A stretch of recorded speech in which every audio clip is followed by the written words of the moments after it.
right. Well, unfortunately, we couldn't be at the Microsoft Gathering event in the UK, but we wanted to stay a quick shout out and answer some of your burning Mass Effect questions. So we're joined by Mass Effect executive producer Casey Hudson. Casey, how's the development going? It's going really well. We're actually able to play through the whole game right now from beginning to end. So that's what we're doing. We're just getting the last bits of features and content in and just doing the last bit of work required to finish the game and polish it up. First question is about the Omni Blade. So people, they want to know more about it. Why the change in how Melee works in Mass Effect 3? Are you happy with where it is now? And are there any particular inspirations for how the Omni Blade came to be? Well, the Omni Blade kind of came out of a few things we were trying to do.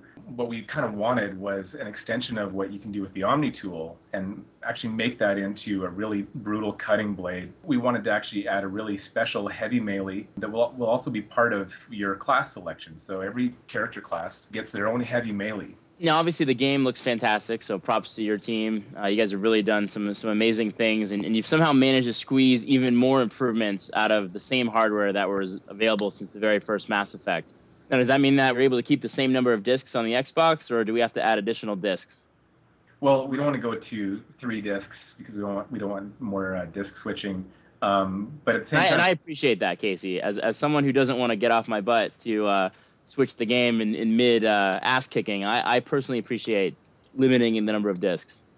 Yeah, I mean, the advantage is that by limiting it, then ideally you only have to do it once or twice in a playthrough, and then at the same time it allows us to really maximize the space. So you get amazing looking videos, you get super high resolution textures, and it's a huge game. The fun of a Mass Effect experience is that everything looks different and you go from one planet to the next. And so it does require a lot of movies, a lot of different textures, and a lot of different kinds of models and stuff. And for that reason, we just couldn't never fit it on one disc. But we are trying to maximize 2 discs. Now, speaking of the hardware on the Xbox 360, it sounded too good to be true when Jesse was there at E3 on the Microsoft press conference with Ray, and they were showing off the Kinect support, how you could issue verbal squad commands. I mean, literally, I've never seen the room that, floored before. I mean, it got, more applause than anything I saw there, and people want to know more about it. We've been a little bit quiet since that announcement and debut at E3. Can you talk a little bit more about how it actually works? Is there any special setup involved? Give us something. Yeah, the feature is really awesome. I think a lot of people are worried that we would put Kinect in just as a bullet point or something, just to try and jam it in there. But it's not a gimmick. When you're playing a game, especially a game where you have squad members, you would love to be able to just tell them something. You'd love to be able to tell them to move up ahead or cover you or take out your target. But you're busy with the controls, and it's kind of counterintuitive actually to have to be fighting and then press other buttons to tell your squad things when you could just say it. And that's what we're doing with Kinect, is now you can actually just tell your squad members what you want them to do. And so that's super helpful in combat. Then we have some other things that you can do in the game and in terms of the interface to just control things with your voice. So it's actually really helpful. And as soon as you do it, it actually really changes the experience. As Commander Shepard, you're talking to people, and it actually changes the way you think about yourself and the character when you can say the paraphrase and then Shepard says something. It's almost like hearing yourself think. And because you're speaking, you actually feel a different kind of verbal connection with characters on the screen. Now, do you find that people tend to be more Paragon playing Kinect because they have to say the line out loud, and it's more of like, well, then I'm really committing to this?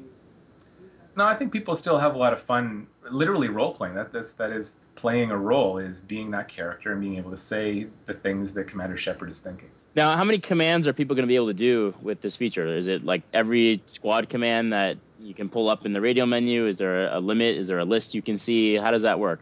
Kinect is able to recognize a huge amount of words, so we can just go through and connect a lot of those things up to different actions in the game. But we'll have kind of a main list of them, so that you can just bring it up and kind of remind yourself of the things that you can say, whether you're in combat or other parts of gameplay. Some of the most useful stuff really centers on just talking to your squad members and telling them to follow you or move up ahead, or you can actually call out specific powers.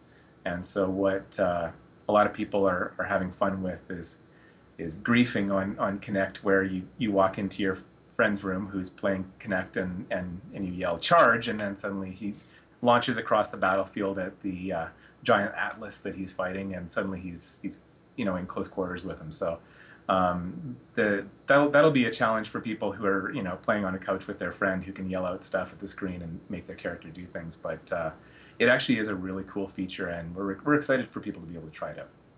Casey, you just gave big brothers one more excuse to punch their little brother, and I think everyone just thanked you for that. It's gonna be awesome. No, I mean, it's amazing. Like, again, people were really floored, and I know I for one, I'm sure I speak for everybody watching, can't wait to see more about it and to really, I'd say, get their hands on it, but it's really get their voice on it. So awesome, Casey. Thank you so much for taking the time. I know you guys are slammed right now with finishing the game, and you know, definitely can't wait for the game to come out on March 6th. Thanks so much, Casey. Thank you.